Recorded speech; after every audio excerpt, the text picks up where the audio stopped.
Bueno, pois vamos a empezar. Sí, estamos. Podemos? Moi ben, pois moi bo día a todos e a todas. Vamos a dar conta unha vez máis, un luns máis, dos acordos que vimos de tomar na Xunta de Goberno desta Deputación. Como cada luns aquí a dar conta destes asuntos. Hoxe prácticamente tuvo un carácter monocolor en canto aos seus obxectivos a Xunta de Goberno, xa que os acordos que se tomaron foron destinados ao ámbito estrictamente municipal, tanto a concellos como neste caso tamén a Mancomunidade Voluntaria de Municipios da comarca de Ourense. Indicar que se trata de un paquete de 13 acordos, 13 actuacións que mobilizan máis de 423.000 euros, concretamente 423.825 euros, e que van destinados fundamentalmente a investimentos moi diversos, investimentos obviamente que teñen que ver todos ca competencia dos concellos, que como saben é moi variada. En este caso chegamos pois eso, a 11, a veciñanza de 11 concellos diferentes e tamén a Mancomunidade Voluntaria de Municipios de Ourense. Evidentemente estamos en actuacións que son claves para o territorio e por ende para os veciños, que son fundamentalmente melloras de camiños e viarios municipais fundamentales para a mobilidade no rural, tamén intervencións en saneamento e abastecemento que son servicios básicos esenciais para os veciños e, por suposto, actuacións noutro servicio esencial como é o alumeado público e concretamente na súa eficiencia enerxética. Todo o mundo sabe que estamos empeñados en que a eficiencia enerxética que contribuye dun lado a mellorar obviamente o servicio, do outro lado a producir un importante aforro na factura de luz dos concellos, que é moi amplia, lles podo dicir por propia experiencia que é moi importante, e por outro apartado, porque non solamente a alumeada é o suministro para os diferentes servicios do concello, e iso supón pois, unha cantidad importante de recursos que se manexamos, e por tanto a eficiencia enerxética é tamén para avanzar a ese modelo máis sostible. Tamén equipamento, avanzamos en investimentos, en equipamentos en infraestructura municipais que reforzan a capacidade dos concellos para prestar os servicios. Bueno, como lles decía, son 11 os concellos beneficiados de distintos colores políticos, porque as modificacións teñen lóxicamente un alcance universal total, e neste caso foron Beariz, Boborás, Castrelo de Miño, Cortegada, Cualedro, Oirixo, Lobeira, Monte de Ramos, Ríos, San Cibrao das Viñas ou Vilar de Santos, ademais da Mancomunidade como decíamos voluntaria de municipios da comarca de Ourense. Obviamente sempre temos dito, e estes días ademais que estamos diante dunha nova planificación probablemente e dentro dunha nova legislación como é a lei da Administración Local de Galicia, que como saben vostedes está iniciando a súa tramitación no Parlamento e nos está aportando xa titulares importantes. Temos que ter conta que as deputacións en provincias con concellos pequenos como é especialmente a de Ourense, e digo especialmente porque tamén é de Lugo, pero Lugo ten unha característica. Primeiro, Lugo ten 30 concellos menos que nós, un tercio de concellos menos que nós. Lugo ten 62 e nós temos 92 concellos. Iso é moi importante porque hai 30 entidades menos a repartir e 30 entidades que, por lo tanto, fan máis grandes os demais, e teñen máis de 20.000 habitantes que nós, e teñen un orzamento na Diputación de 17 millóns máis que nós. É dicir, non é exactamente o mismo, inda que pudera parecer, e non xa non me quero comparar cas provincias atlánticas, non me quero comparar xa con elas, tanto en población, obviamente, como na entidade dos concellos. Bueno, iso fai que, sin a aportación da Deputación, evidentemente, os concellos serían prácticamente inviables. Por eso, nesta lei da Administración Local se recolle e se reforza extraordinariamente ese papel de cooperación que teñen as administracións, que temos as administracións provinciales cos concellos pequenos, especialmente aqueles afectados por o reto demográfico e que serían totalmente incapaces para facer diferente ás súas obrigas. Seguimos traballando, por lo tanto, por unha administración útil, próxima e comprometida co territorio e colaborando cos concellos para darlle esa esa resposta que necesitan. Tamén lles lembro, para rematar, que esta semana tenemos o pleno da Deputación. Outro día tivemos as comisións xa previas en onde xa debatimos os asuntos do orden do día, onde, xa digo, destaca unha primeira modificación que este ano adelantamos, que é a modificación un pouco para programas que se desenvolven desde a institución provincial e para necesidades propias da casa, como son a rede viaria e demais, que deben ser xa aprobados e implementados dun sitio importante, e que alcanzará casi os 28 millóns, 27,7 millóns de euros, e a que seguirá unha modificación, a tradicional modificación, desta vez xa un pouquiño, xa centrada exclusivamente en concellos e entidades, que será a de abril, que entre ambas as dúas poñeremos moitísimos recursos, mobilizaremos moitísimos recursos, en beneficio da provincia, porque entre as dúas obviamente afectamos a provincia na súa totalidade, pero quero resaltar o de sempre, o ADN da Deputación, a marca da Deputación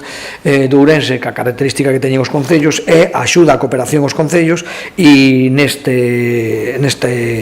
mandato pois eu creo que terminaremos mobilizando unha cantidade de recursos que cando menos vai a triplicar os que se movilizaron na anterior mandato, é dicir, pasamos dos 30 millóns de euros do anterior mandato a preto dos 100 que podemos mobilizar nesta, é dicir, que incluso superaría a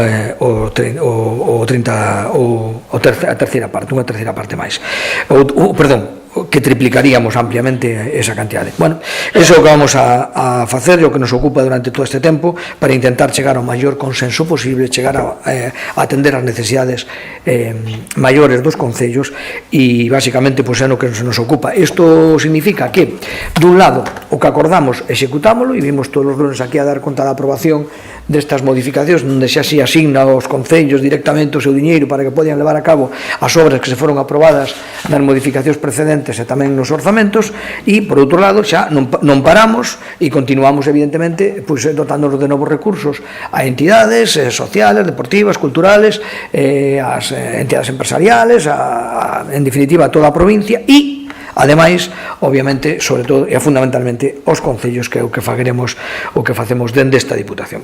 E isto era o que lles tiña que decir por a miña parte, e como sempre ven a segunda parte, que é onde ustedes teñen a voz, e é que me poña a súa disposición para que aclarar calquera cousa que precisen, ben desta propia modificación, desta propia acordo de hoxe, da modificación se fora o caso, ou de calquera outra cuestión que non sexa relativo con isto, que para eso estamos, para dar conta e comparecer e poñernos a disposición. Moitas gracias. Queda a disposición. Eu queria preguntar, xa que falou da lei, desta futura lei da administración local, non? Quería preguntar a súa postura sobre a fusión dos concellos, que, recolle esa posibilidade, non? Incluso case a obrigatoriedade chegado a algún punto de fusión de concellos. Efectivamente, mire, a postura que hai, ademais que nos la explicitamos a través dunhas alegacións que fixemos cos técnicos e co equipo de goberno en tempo e forma, mediante aí a través da entidade que nos pidieron dentro da Xunta, que é a FEGAN, a Federación Galega de Municipios e Provincias.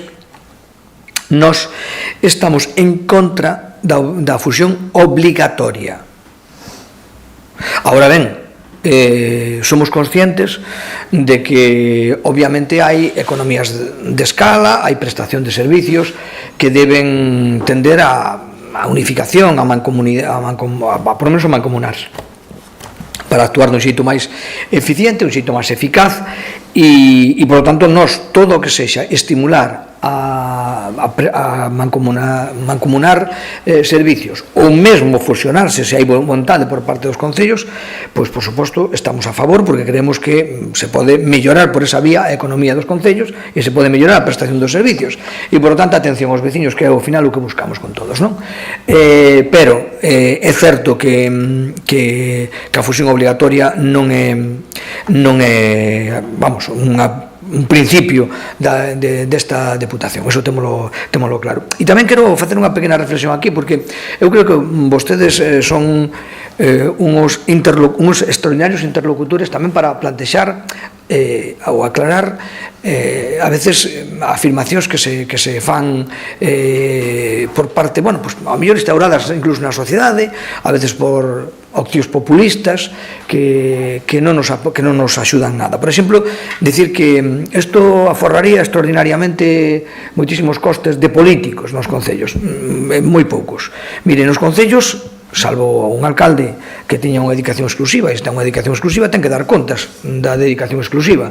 Normalmente, na maior parte dos alcaldes, na maior parte dos concellos, os concelleiros non cobran máis que por asistencia a plenos ou órganos colexiados, como calquera, e as cantidades que se cobran son indemnización realmente. É dicir, estamos falando de que che dan 100, 150 euros por asistir a un pleno, o cual vai precedido de reunións, de desplazamientos, de moitas movidas, que ao final, pois, perdón por non de movidas, moitas actuacións, que ao final realmente non é a razón de, o sea, que nadie o fai por ese diñeiro. Entonces, eso de que unha das razóns era para que aforrar moitos cargos de políticos, eu creo que eso non é así. Pero, bueno, é unha reflexión que quero deixar encima da mesa, porque a veces é unha das cousas das que se alegan, non, hai moitas máis cousas que donde se aforra diñeiro, compartir secretario, compartir interventor, compartir, efectivamente, levar a cabo solicitudes de subvencións distintas, compartir servicios. Efectivamente, eu creo que é moitísimo máis eficiente que o que poida cobrar unha corporación de 7 membros en donde fan un pleno ao mes ou un pleno cada 2 meses e cobran 100 euros por asistir á mesma. En fin, creo que é o que hai. Que máis? Veña, dalle.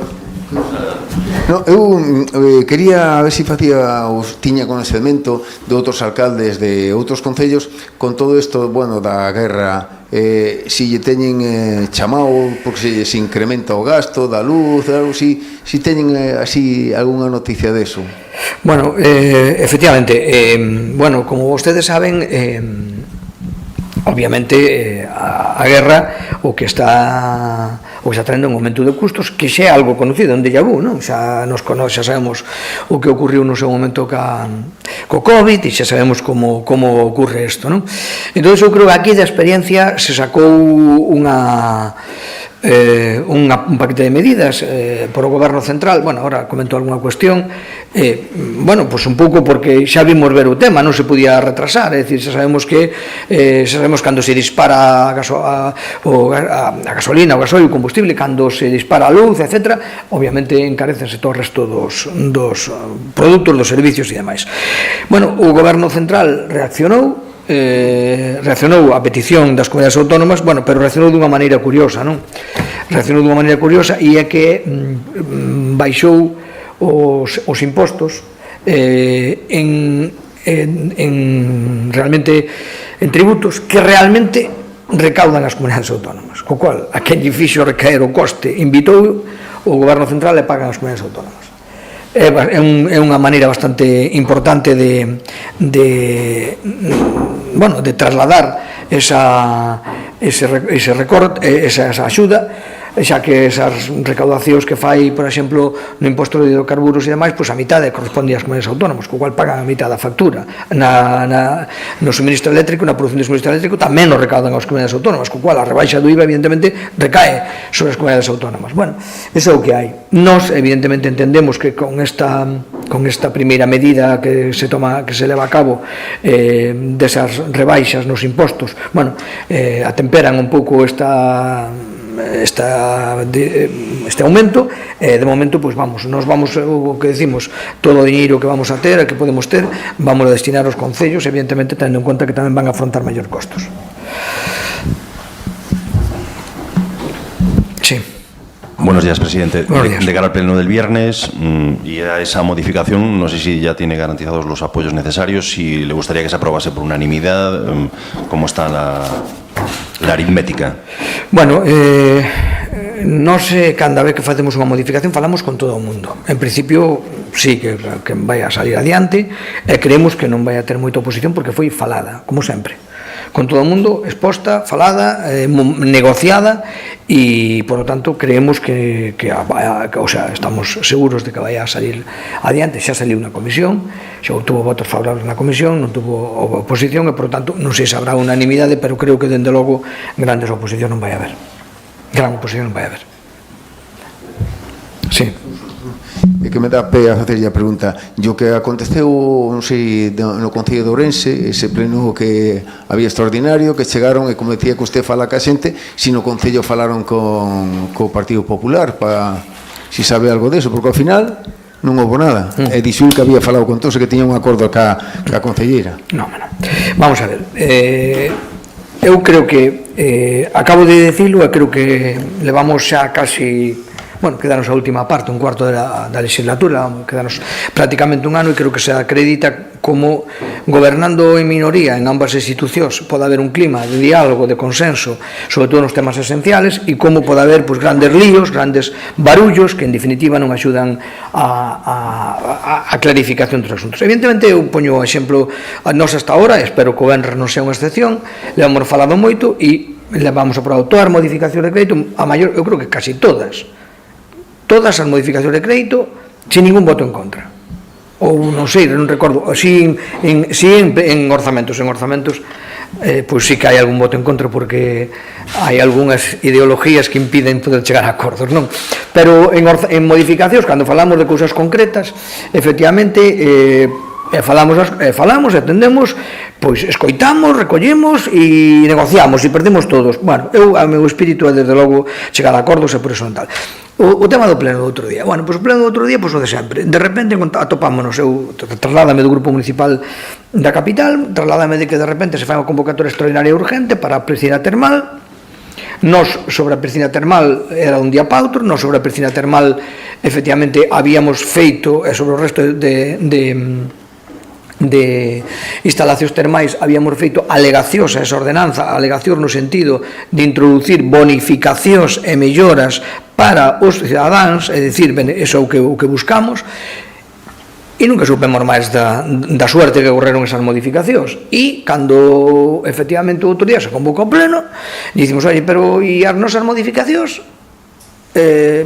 estudiáronse, admítense? Non, nada. Non están, bueno, xa falaremos, xa veremos, xa diremos. Bueno, pues entonces nós efectivamente fomos ao pleno sin saber, lógicamente, o sentido das modificacións, e aí eu creo que se fixo o mellor que se pode facer, e efectivamente, é que tiñamos un acordo da hora. Home, se che din, vai che ben hasta ahora outro, vale, eso podese falar, porque convoco con un día de antelación, e lógicamente tratar de chegar a unha hora, porque todo o mundo non nos se convoca con unha semana, un día ou día e medio, e entonces pois pregúntase a xente, oye, as 12 pode, as 12 e media, vale, hasta aí sí, pero estamos falando dunha cousa instrumental, dunha hora, non estamos falando para nada nin da urgencia, nin estamos falando moito menos do fondo.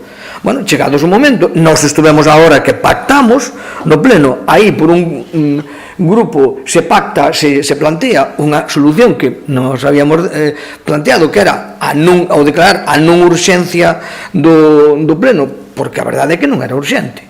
É dicir, había tanta urxencia no da piscina cando se leva meses e anos que a piscina cerrada, pechada, non. Bueno, pois como lle dixen eu algún, dixen, é mellor que che vote que non é urxente e podíamos sentarnos a negociar, que votemos que é urxente e che votemos que non, ao fondo, porque ao final, que faguemos? Votar que non? Non, é mellor que non sexa urxente, volvémonos a sentar, se hai vontade de negociar, negóciese, e fora de aí, pois, xa chegaremos. En definitiva, que nos acollemos a non urxencia, porque creíamos que non era urxente ese tema, en aras a abrir o camiño da negociación. Se quere, se non se quere, a nosa postura está clara. As alegacións están encima da mesa, alegacións que benefician a cidadanía de Ourense, se son estimadas as alegacións que son, fundamentalmente, xa digo, bonificacións e exencións, se son estimadas, pois nós podemos chegar a facilitar a aprobación. Se non son estimadas, evidentemente, e non se nos escoita, pois diremos que non, como calquera partido político.